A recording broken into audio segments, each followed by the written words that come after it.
رسول اللہ صلی اللہ علیہ وآلہ وسلم اس کتاب پر جو ان کے پروردگار کی طرف سے ان پر نازل ہوئی ایمان رکھتے ہیں، اور مومن بھی سب اللہ پر اور اس کے فرشتوں پر اور اس کی کتابوں پر اور اس کے پیغمبروں پر ایمان رکھتے ہیں، اور کہتے ہیں کہ ہم اس کے پیغمبروں سے کسی میں کچھ فرق نہیں کرتے، اور وہ اللہ سے عرض کرتے ہیں کہ ہم نے تیرا حکم سنا اور قبول کیا۔ اے پروردگار، ہم تیری بخشش مانگتے ہیں اور تیری ہی طرف لوٹ کر جانا ہے۔ اللہ کسی شخص کو اس کی طاقت سے زیادہ کا ذمہ دار نہیں بناتا۔ اچھے کام کرے گا تو اس کو ان کا فائدہ ملے گا، برے کرے گا تو اسے ان کا نقصان پہنچے گا۔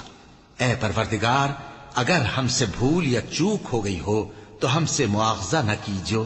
اے پروردگار، ہم پر ایسا بوجھ نہ ڈالیو جیسا تو نے ہم سے پہلے لوگوں پر ڈالا تھا۔ اے پروردگار، جتنا بوجھ اٹھانے کی ہم میں طاقت نہیں اتنا بوجھ ہم پر نہ رکھیو، اور اے پروردگار، ہمارے گناہوں سے درگزر کر اور ہمیں بخش دے اور ہم پر رحم فرما۔ تو ہی ہمارا مددگار ہے، سو ہم کو کافروں پر غالب کر۔